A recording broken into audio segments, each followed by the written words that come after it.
Welcome back to Bo's Garage. So tonight we're going to talk motorcycles. And the reason why we're going to talk motorcycles is sitting here watching them on Facebook, and there was some memes that come up of boomers making fun of millennials, saying, "Oh, Harley Davidson's having to lay off workers because millennials aren't strong enough and they're too much of a pussy to buy a Harley Davidson." You know, typical boomer humor. And now, granted, I know Harley Davidson is having to make some cutbacks, but you know why they're having to make cutbacks?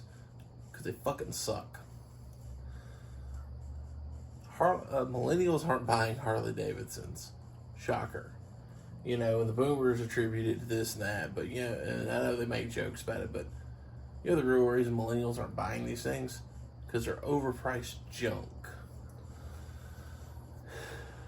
If I can sit here and buy, you know, this is an ultra limited. So this was the big boy Cat Daddy Cruiser in 2014. Now I think it's a CVO butt plug 3000, some fucking stupid custom. Which a CVO, all it is, you're getting a fucking one of 3 custom paint jobs for 10 grand more. That's all you're fucking getting. And you're going to sit here and pay 40, 50 grand for a motorcycle. It's stupid. And us millennials, obviously, we've got handed the shit sandwich when it comes to the economy and the state of the country. Now, I can't speak on other countries, but I can speak on how it is here in America. So, most of us, when we're going to spend our money on a motorcycle or anything, we're more cautious when we spend it. You know, we want value for dollar. And you don't get that from Harley Davidson. Hell, my dad always told me, you know, and my dad would eat, sleep, and breathe Harley Davidson. But he said, you know what that HD stands for, the side of the tank, son? I said, what? He said, high fucking dollar, because every time something breaks, and it's going to break on it, it's high dollar. And he was right. Just to do the front brakes was $600 fucking dollars. Then that's me buying the parts and doing the shit myself. An oil change, you're looking at $100 bill, you buying the oil and filter and doing it yourself. You know, it's a shame I can sit here and do it for $28, $30, buying the motor oil and filter and doing it in my car. But $100 bill for 4 quarts and the filter in this turd.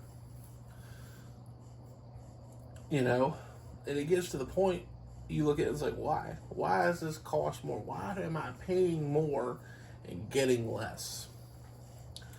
And that has been Harley Davidson's case for you pay more and get less. Well, that's no way to stay in business. My brother, when he went shopping for a motorcycle, I told him flat out, don't fucking buy a Harley. He's watched over the years the trouble this bike's given us. The amount of times we've had to tow it back to the dealership because something else fucking broke on it. So, what did he do? He went and bought an Indian. As the Pursuit, which is the thing, it's like the director right in the same league as this. I think it competes more with the Rogue Glide because it's got the fixed fascia. But let me tell you what you got with this Pursuit. He got a better audio system, a more powerful, more efficient engine, a smoother ride, better gas mileage, better power, just all around substantially better motorcycle. The only difference is he didn't get the potato. You know, the fucking loudness that these bikes have. That's the only attribute these bikes have, is just they're fucking ignorantly loud. That's it. And, you know, some people are like, hell yeah, I love that sound. Some people don't like it being fucking loud. I like a loud ass bike, but at the same flip of the coin, after an hour and a half of being on this damn thing, I've got a headache. And, you know, some people are like, oh, well, you're just weak. And it's like, no, I'm getting fucking old and I'm really just fucking cranky. I don't like ignorant sounding shit. I used to love ignorant sounding shit. Now I'm like, put a muffler on it. I want quiet. Now, granted, I probably could change the exhaust out in this thing and get it to a tone I'd rather. This has got the Screaming Eagle exhaust on it. But, I digress. So, you could buy a Harley for, like this one was $37,000 when it was new. And I still have the paperwork in there for it. It was 37 like 960, I think, after taxes and all. So $37,000. You could buy this, or for about $5-6 grand less, you could buy a competitive Indian for it, or Honda, and get more reliability, better power. The only thing is you're just not going to get the brother of the Harley Davidson. That's it. Big deal. If you ask me today what cruiser I would recommend, unless you're just gung-ho on a Harley, I'd say go get an Indian, go get a Honda, go get a Yamaha, or I think Suzuki still builds cruisers. I can't remember if they do or don't. Or even a BMW. They're expensive, but, to me, it's a substantially nicer bike. The only thing that's a little odd to me is the horizontally opposed cylinder.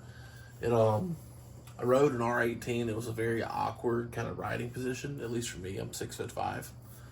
But all in all, it's not a bad option. And to me, if I'm going to spend the money, I want to get what I feel like my money's worth is. And, yeah, Harley just doesn't have it. They don't have the value proposition. The only thing they hinge on is being an American icon. And, honest to God, that's not enough to save you anymore. We don't care about nostalgia. Why are we... The nostalgia market works for boomers because they think about their childhood, how prosperous and wonderful their childhood was.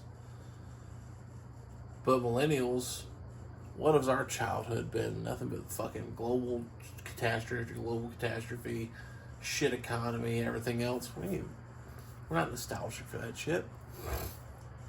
Now, if you're going to buy a new motorcycle or a pre-owned motorcycle, a used Harley is not a bad proposition. Now, granted, take into consideration what I just said. You're going to pay out the nose to maintain this fucking thing. But you could find a lightly used one that's most of the time sit its ass in a garage, because most people that buy these bikes don't even fucking ride them. They take them out once in a blue moon and park them in a garage. So you can get a lightly used one for a good deal. But if you're like me and you ride a lot, I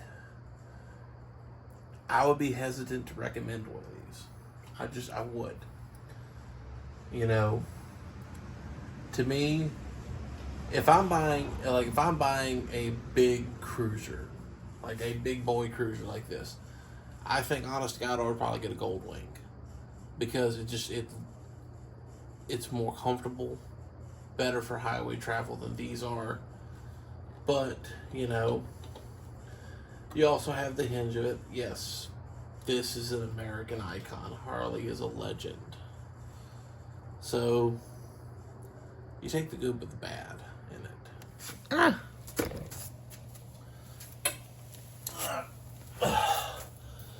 Well, I'm at a Bo's Garage, guys. So tonight, we're going to talk motorcycles. And I tell you why we're going to talk motorcycles. So, I saw a meme on Facebook, and I chuckled at it a little bit, because it's typical boomer humor. It was them shitting all over us millennials for, millennials aren't going to buy Harley Davidson.